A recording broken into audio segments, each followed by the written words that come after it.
Baik, Assalamualaikum warahmatullahi wabarakatuh.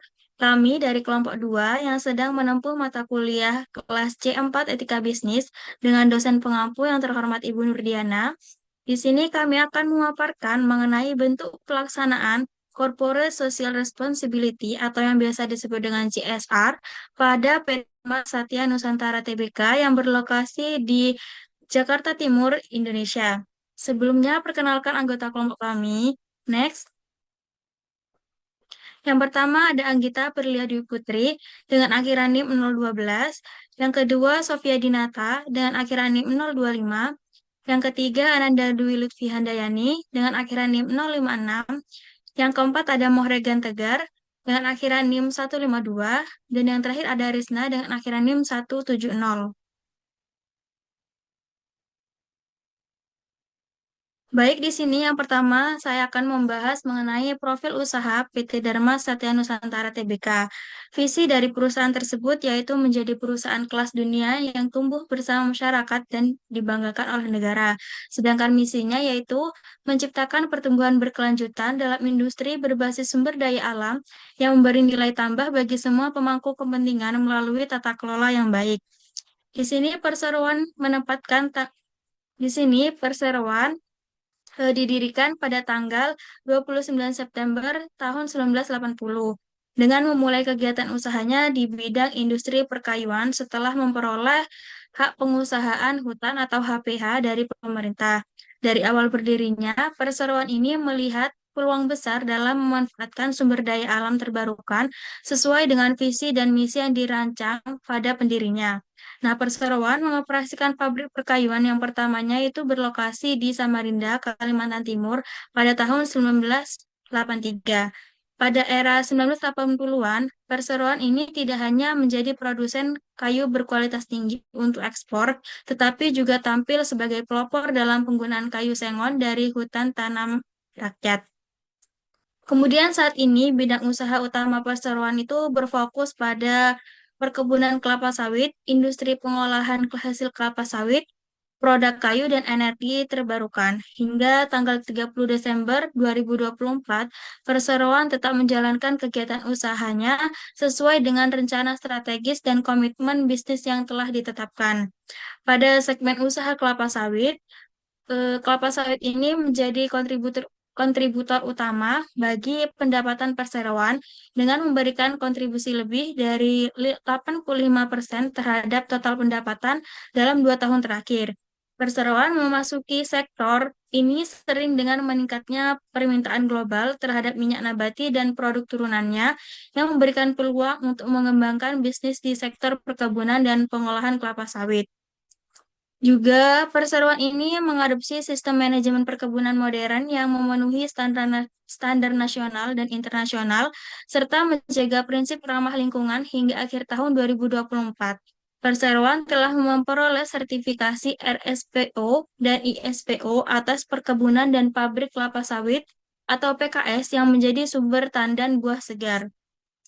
Kemudian produk dari perusahaan ini yang pertama yaitu pada produk kelapa sawit ada CPO atau crude palm oil, di mana minyak kelapa sawit mentah yang dihasilkan dari daging atau mesokarp buah kelapa sawit.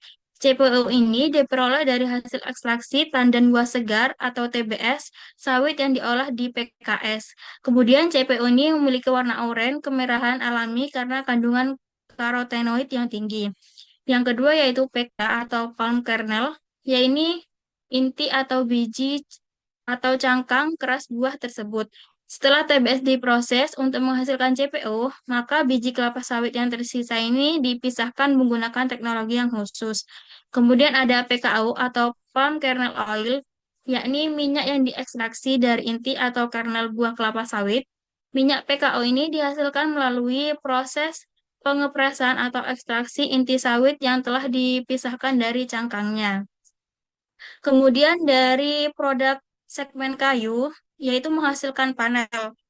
Panel ini merupakan produk panel untuk pasar Jepang, Asia, dan Timur Tengah. Produk ini dikenal karena kualitasnya yang tinggi, kekuatan struktural, serta standar produksi yang ramah lingkungan. Kemudian juga menghasilkan engineer flooring atau lantai kayu yang bernilai tambah untuk pasar Eropa, Amerika Utara, Kanada, Asia, dan domestik. Produk ini menggunakan teknologi modern untuk menghasilkan lantai kayu yang elastis, estetik, tahan lama, dan mudah dipasang. Next.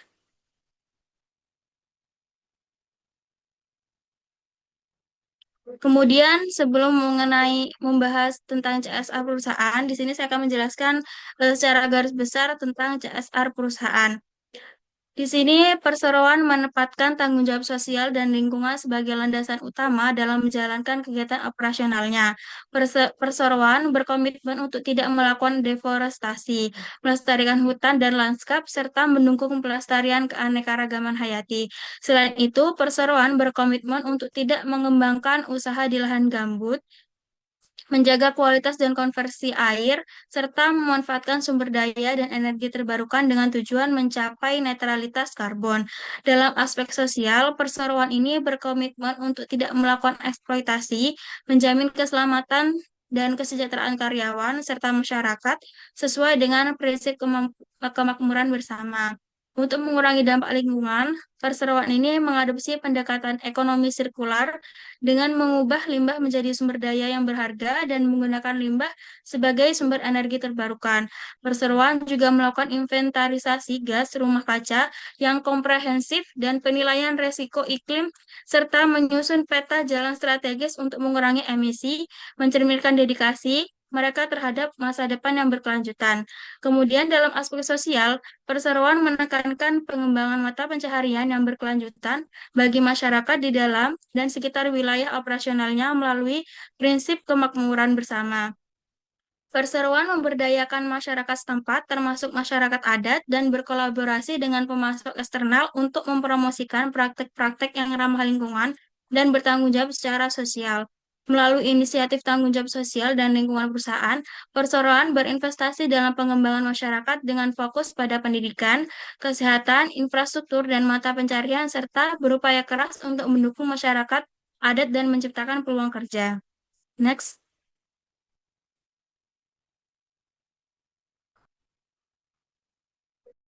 Kemudian adalah capaian CSR tahun 2024. Yang pertama itu ada pilar hutan atau forest pilar.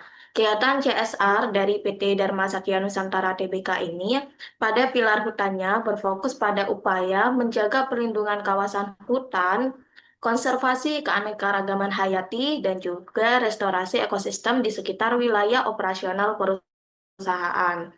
Program ini menjadi wujud komitmen perusahaan dalam mendukung keberlanjutan sumber daya alam dan keseimbangan lingkungan yang juga melibatkan peran aktif masyarakat sekitar hutan. Next. Oke, next. Nah, ini adalah capaian CSR tahun 2024. Yang pertama itu ada pelindungan area dengan nilai konservasi tinggi di dalam konsensi. 8.733 hektar area konservasi di dalam wilayah konsensi lahan kerja perusahaan.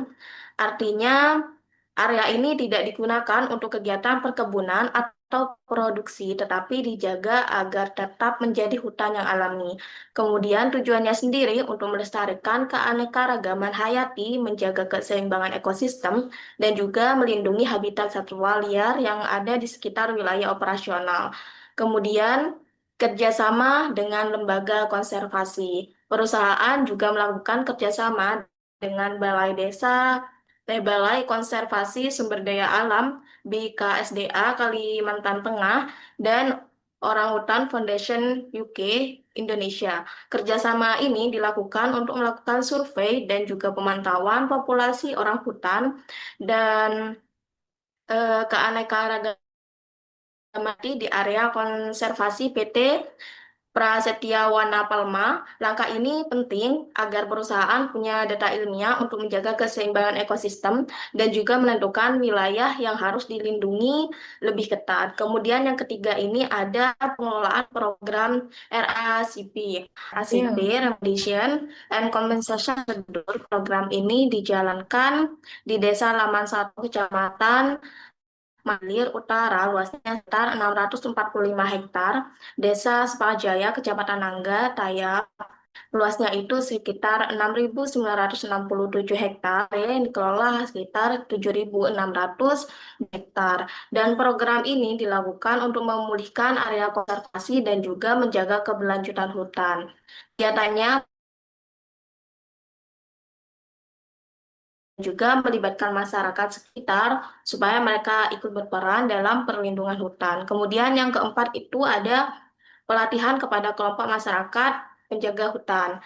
Eh, Perusahaan juga memberikan pelatihan kepada warga sekitar untuk menjadi penjaga hutan. Mereka itu dilatih melakukan patroli, pemantauan satwa liar, dan juga mencegah kebakaran hutan. Dan program ini tidak hanya membantu dalam menjaga lingkungan, tetapi juga meningkatkan keterampilan dan juga penghasilan masyarakat lokal. Kemudian yang kelima itu ada verifikasi NPP kemitraan PT BPN. Perusahaan juga melakukan verifikasi lahan kemitraan seluas 1.702,33 hektar dan tujuannya untuk memastikan bahwa lahan mitra atau petani yang bekerja sama itu tidak melanggar prinsip konservasi seperti pembukaan hutan baru dan juga penggunaan lahan gambut. Dengan begitu, semua mitra ikut berkontribusi dalam menjaga kelestarian lingkungan. Kemudian, next. Kemudian yang kedua itu ada implementasi pemantauan konservasi keanekaragaman hayati. Satu, pemantauan area konservasi dengan teknologi Smart Patrol dan kamera jebakan. Perusahaan melakukan pemantauan rutin di area konservasi dengan bantuan teknologi.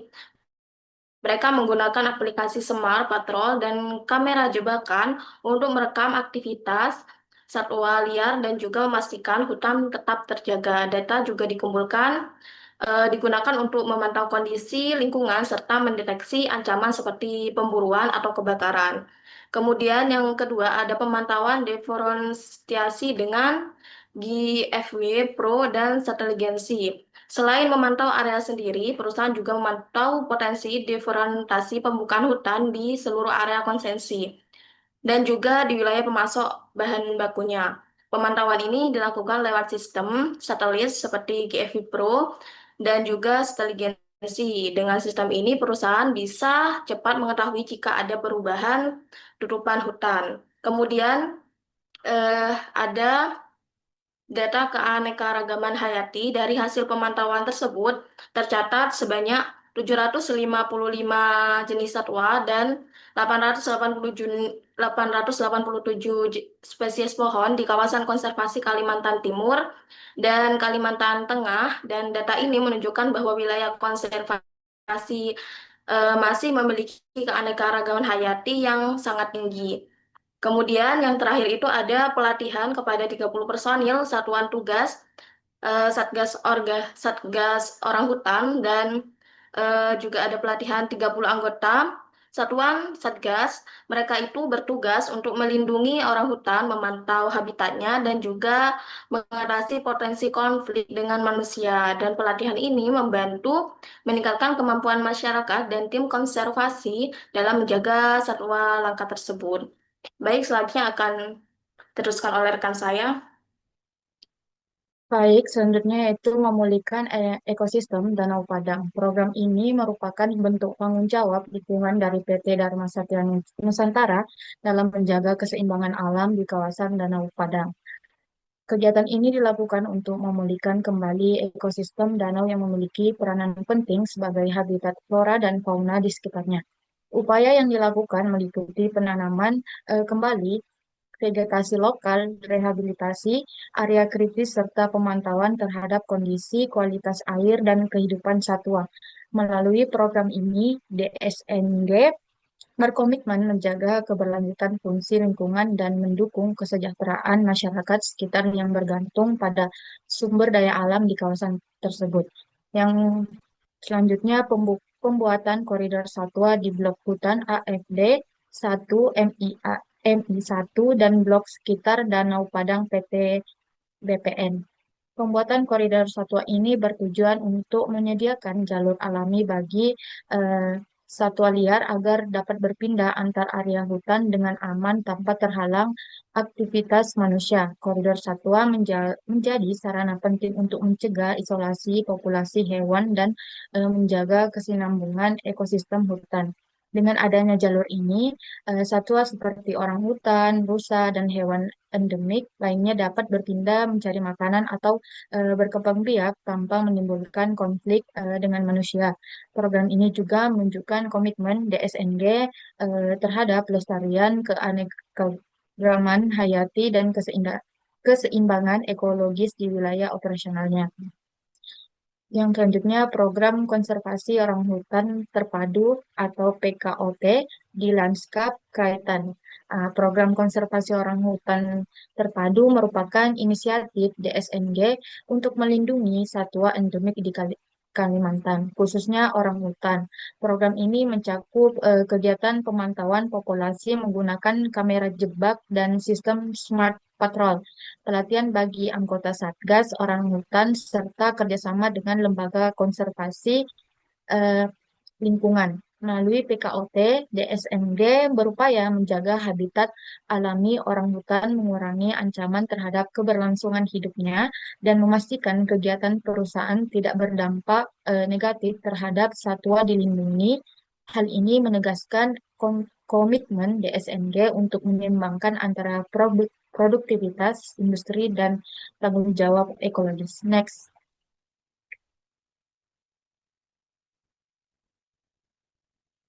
Selanjutnya itu kepatuhan 100% pemasok terhadap kebijakan NDPE, DSNG, dan keterlusuran pasokan pada tahun 2025. Yang pertama ada 100% dari 4 pemasok IPC, 24 koperasi, dan 51 agen telah menandatangani komitmen NDPE. Seluruh mitra pemasok DSNG baik dari kategori IPC, koperasi petani, maupun agen pengumpul buah sawit telah menandatangani komitmen NDPE. Ini berarti seluruh pihak yang terlibat dalam rantai pasok DSNG ini berjanji untuk menjalankan kegiatan usaha tanpa deforestasi, tanpa membuka lahan gambut, dan tanpa praktis eksploitasi. Langkah ini menegaskan keseriusan DSNG dalam memastikan rantai pasoknya sepenuhnya berkelanjutan.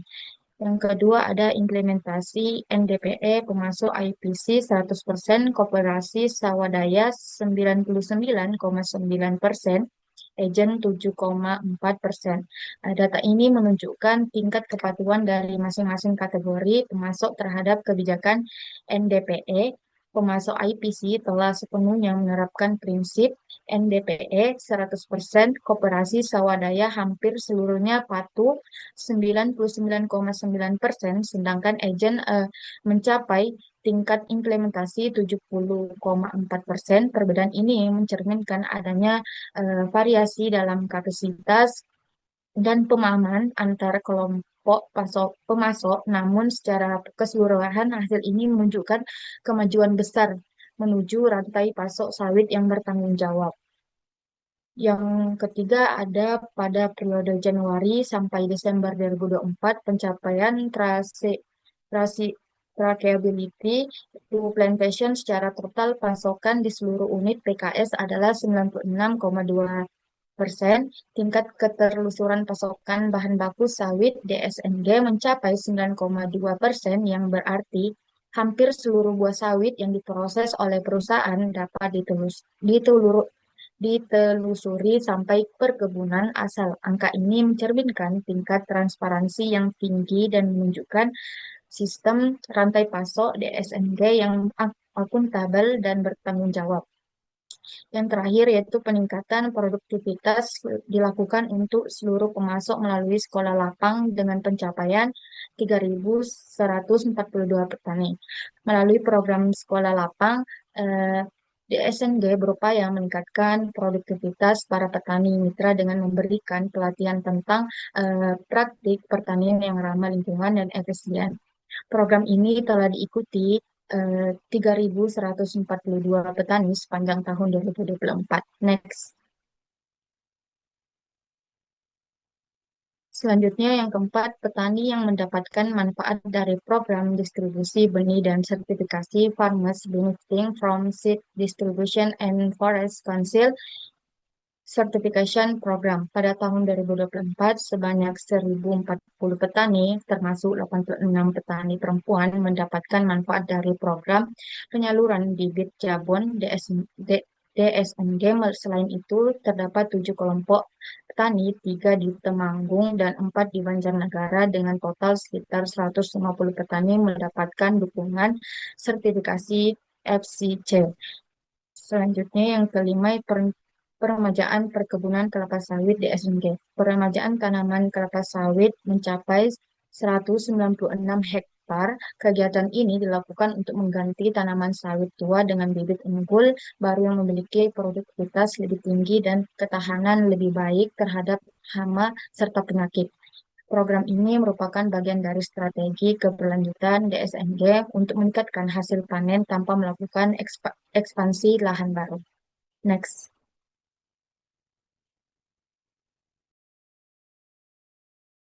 Dan selanjutnya itu ada pilar iklim di tahun 2024. Nah, sebagian dari komitmen keberlanjutan di SNG ini menetapkan pilar iklim untuk memastikan seluruh kegiatannya bisnis dan operasional mampu beradaptasi terhadap dampak perubahan iklim, yaitu melalui strategi mitigasi dan adaptasi dan perseroan menargetkan penurunan emisi gas rumah kaca itu sebesar 44% pada tahun 2030, yang mencakup 70%-nya itu di skop pertama, dan yang 28% itu ada di skop kedua, dan yang 23% itu ada di skop ketiga. Dan di samping ini ada 4 dari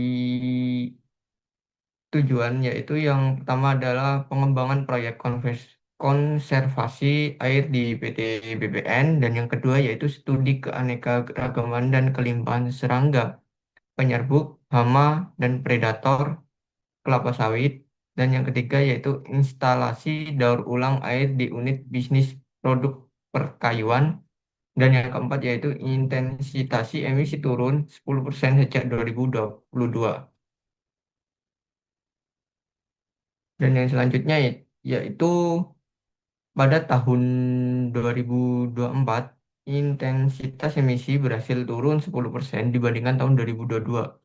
Nah, melalui berbagai inisiatif, antara lain penyusunan energi independen, roadmap, pembangunan tempat pengelolaan sampah terpadu atau TPST, serta pemanfaatan limbah organik itu sebagai pupuk dan energi. Nah, di unit produk kayu, di SNG ini juga meningkatkan efisiensi energi dengan pembelian listrik terbarukan dari PLTA Cirata sebesar 200 MWh dan konversi 8 unit forklift dari solar ke listrik. Dan langkah-langkah tersebut itu menunjukkan komitmen di SNG itu dalam mewujudkan kemandirian energi berbasis sumber daya terbarukan serta pengelolaan sumber daya yang efisiensi dan keberlanjutan. Dan ada 3 langkah-langkah itu, yaitu penyusun energi independen roadmap, pembangunan tempat pengelolaan sampah terpadu atau TPST, dan yang ketiga yaitu pemanfaatan limbah organik sebagai pupuk dan energi. Dan selanjutnya,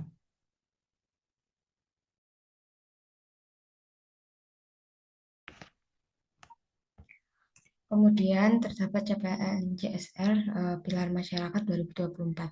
Pada tahun 2024, perseroan berfokus pada peningkatan kesejahteraan masyarakat melalui berbagai inisiatif sosial yang mencakup peningkatan kapasitas petani, swadaya, pemberdayaan masyarakat lokal, kesehatan dan keselamatan kerja, pendidikan, pemerataan kerja, perlindungan perempuan dan anak, serta pelestarian budaya masyarakat adat. Yang pertama itu ada targetnya, yakni peningkatan kapasitas praktik terbaik petani swadaya. Program peningkatan kapasitas praktik terbaik petani swadaya ini dilakukan melalui sekolah lapang yang diikuti oleh 3.142 peserta atau 39,9% dari total petani swadaya yang mengirimkan TBS melalui koperasi dan agen. Kemudian yang kedua itu ada pemberdayaan masyarakat. Dalam hal pemberdayaan masyarakat di sekitar wilayah operasional, perseroan menjalin kerjasama dengan 212 pemasok lokal sebagai bentuk dukungan terhadap peningkatan penghidupan masyarakat sekitar. Next.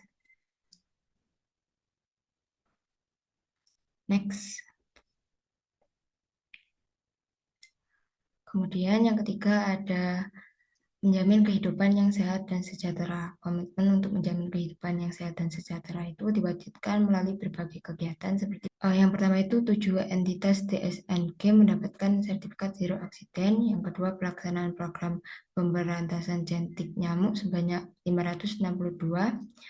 Kemudian pelaksanaan pemeriksaan kesehatan MCU berkala serta pelatihan dan sosialisasi penerapan K3. Next.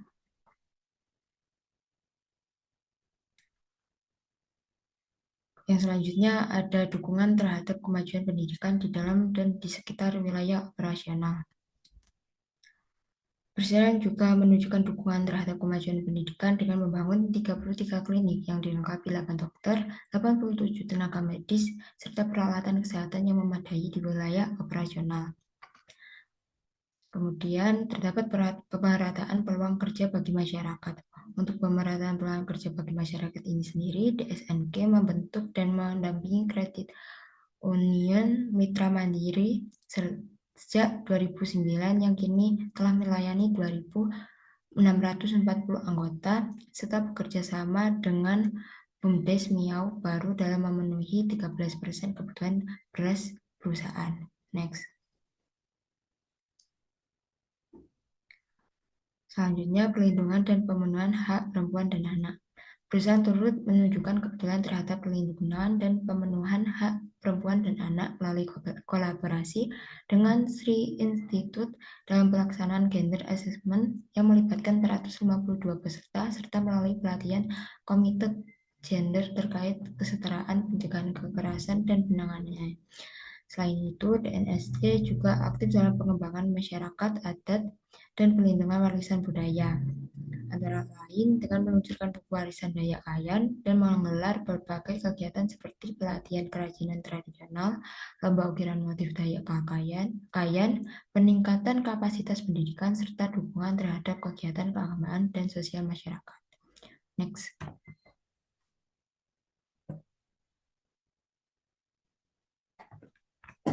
Dan selanjutnya yaitu ada hasil presentasi kesimpulan, yaitu hasil presentasi tanggung jawab sosial PT Dharma Satya Nusantara Tbk ya, atau DSNG itu menunjukkan bahwa perusahaan itu menjalankan tanggung jawab sosialnya melalui 3 pilar, yaitu hutan, iklim, dan masyarakat. Selain menjaga area konservasi seluas ribuan hektar dan menjaga keanekaragaman hayati, program CSR ini berfokus pada pelestarian lingkungan, di mana mereka juga berusaha menurunkan emisi gas rumah kaca, meningkatkan efisiensi energi, dan mendorong masyarakat lokal. Ini adalah upaya yang menunjukkan komitmen DSNG terhadap prinsip pembangunan berkelanjutan yang menyeimbangkan ekonomi, sosial, dan lingkungan. Nah, kegiatan CSR tersebut itu menunjukkan penerapan nyata dari etika bisnis, karena perusahaan berusaha menjalankan kegiatan operasionalnya dengan memperhatikan nilai moral dan tanggung jawab terhadap seluruh pemangku kepentingan. Nah, etika bisnis ini tercantum dari cara DSNG menjaga kejujuran dan transparansi dalam rantai pasokan melalui kebijakan no deforestation, no pit, no exploitation, yaitu memperlakukan masyarakat sebagai adil melalui program pemberdayaan petani, serta menjunjung kesejahteraan karyawan dan masyarakat melalui penyediaan fasilitas kesehatan dan pendidikan.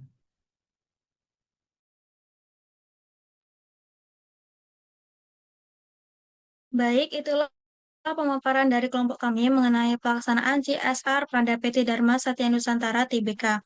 Nah, informasi yang kami sampaikan didapat dari Annual Report PT Dharma Satya Nusantara Tbk pada tahun 2024. Sekian penjelasan dari kelompok kami. Mohon maaf apabila terdapat kesalahan dalam pemaparan yang kami sampaikan. Terima kasih atas perhatiannya. Wassalamualaikum warahmatullahi wabarakatuh.